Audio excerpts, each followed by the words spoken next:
मोहतरम नाज़रीन, वीडियो शुरू करने से पहले आपसे गुजारिश है कि अगर आपने हमारे चैनल को सब्सक्राइब नहीं किया है तो जल्दी से कर लें, क्योंकि ऐसे वीडियो आपको बआसानी मिलते रहें। अब और दूरी बर्दाश्त नहीं होती और अपने दिल की बात भी मुस्कान को बता दूंगा कि सब सोच कर मैं मुस्कुरा दिया और कॉलेज चला गया। कॉलेज से वापस आते वक्त मैं बाज़ार चला गया और वहाँ से अपने लिए कुछ अच्छे कपड़े और परफ्यूम लिया। फिर घर चला आया, कपड़े और परफ्यूम को अच्छे से अपने कमरे में रखा। अपने कमरे को साफ़ करने लगा क्योंकि कल मुस्कान को मेरे कमरे में आकर पढ़ना था। मैं कल का बेसब्री से इंतज़ार कर रहा था कि कब कल आएगा और वो लम्हा आएगा जब मुस्कान मेरे साथ होगी। दूसरे दिन मैं सुबह उठा, नाश्ता किया और कॉलेज चला गया। 3 बजे कॉलेज से वापस आया, अपना कमरा फिर से सही किया और नहाने चला गया। नहाकर रूम में आया, जो कपड़े मैं कल लेकर आया था उसे पहना और परफ्यूम लगा लिया। तभी रूबी मेरे कमरे में आई और कहने लगी, क्या बात है भाई, आज बड़े हैंडसम लग रहे हो। क्या किसी का इंतज़ार हो रहा है या फिर कोई मिलने आने वाला है जो इतना सज रहे हो? और ये परफ्यूम की खुशबू तो बड़ी अच्छी है। किसे इस खुशबू से मदहोश करने का इरादा है? तो मैंने रूबी को घूरा तो वो हंसकर कमरे से बाहर चली गई। इस वक्त शाम के 4 बज रहे थे। तभी मुस्कान और रूबी मेरे कमरे में पढ़ने के लिए आ गई। मैंने मुस्कान को देखा तो मुस्कान थोड़ा शर्मा गई। शायद वो कल रात जो हुआ उससे घबरा गई थी। मैंने मुस्कान और रूबी से कहा, यहाँ आकर बेड पर बैठ जाओ और अपना सिलेबस निकालो। बताओ मुझे कि तुम्हारा सिलेबस कहाँ तक कंप्लीट है।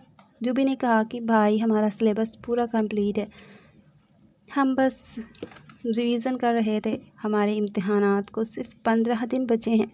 मैंने कहा ठीक है, मैं तुम लोगों को रिवीज़न करवा दूंगा, फिक्र मत करो। तो रूबी कहने लगी, भाई मेरा पढ़ने का बिल्कुल भी दिल नहीं कर रहा है, सर में बहुत दर्द हो रहा है, मैं अपने कमरे में सोने जा रही हूँ।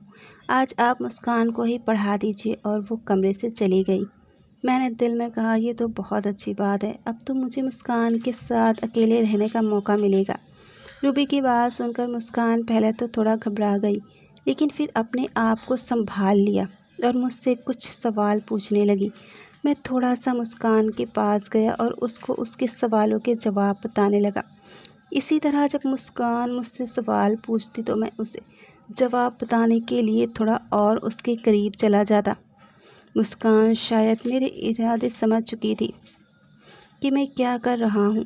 तो थोड़ी देर बाद मुस्कान कहने लगी, सलमान, तुमने जो सवाल के जवाब बताए मुझे वो समझ में आ गए, बाकी मैं घर पर जाकर कर लूँगी। मैं अब घर जाना चाहती हूँ। ये सुनकर पहले तो मेरा दिल बड़ा उदास हुआ। शायद वो मेरी ज़्यादा करीब जाने से घबरा गई थी। मैंने कहा ठीक है मुस्कान, कल तुम इसी टाइम पर आ जाना। जब मुस्कान कमरे से जाने लगी तो मैंने मुस्कान का हाथ पकड़ लिया और कहने लगा, मुस्कान, कल रात जब तुम मेरे करीब आई थी तो तुम्हें कैसा लगा था? अच्छा लगा था ना, या नहीं? जवाब दो मुझे। तो मुस्कान कहने लगी, सलमान, मेरा हाथ छोड़ो।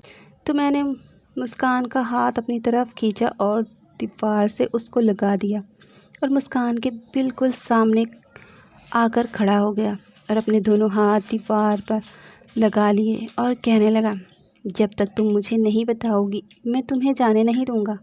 मुस्कान मेरी इतनी ज़्यादा ग़ुर्बत को बर्दाश्त नहीं कर पा रही थी। उसकी तेज़ तेज़ चलती सांसें कानों को किसी म्यूज़िक की तरह महसूस हो रही थी। उसकी गुलाबी गाल श्रम से और गुलाबी हुए जा रहे थे। उसकी फूल जैसे नाजुक होंठ तो जैसे क़यामत ढा रहे थे। मैं अपना चेहरा उसके चेहरे के और करीब ले गया ताकि उसके होठों को चूम लूँ, तो मुस्कान ने मुझे ज़ोर से धक्का दिया और कमरे से बाहर चली गई। और मैं वहीं खड़े खड़े उसको ज़्यादा देखकर मुस्कुरा दिया और दिल में ही कहने लगा, कभी तो तुम मेरे हाथ आओगी, तब तुम्हें जाने नहीं दूँगा। मैं थोड़ी देर इसी तरह दीवार से टेक लगाए खड़ा रहा और फिर अपनी किताबें निकाल कर पढ़ने की तैयारी करने लगा, क्योंकि मेरे भी इम्तिहानात नज़दीक थे, मुझे भी इम्तिहानात की तैयारी करना था। मैं पढ़ाई कर ही रहा था कि तभी रूबी मेरे कमरे में आई और मुझसे कहने लगी, भाई, मुस्कान को पढ़ाने में मज़ा आया था। तो मैं रूबी की बात सुनकर चौंक गया।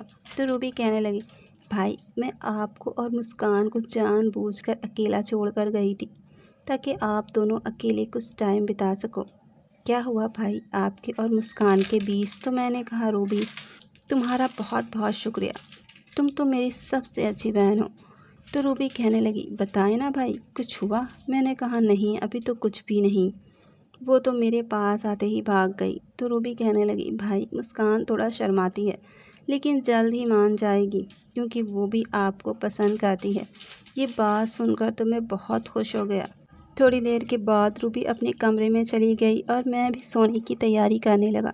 मैंने एक रोमांटिक नावल निकाली जो मैं सबसे छुपाकर गद्दे के नीचे रखता था और रात ही को पढ़ने के लिए निकालता था।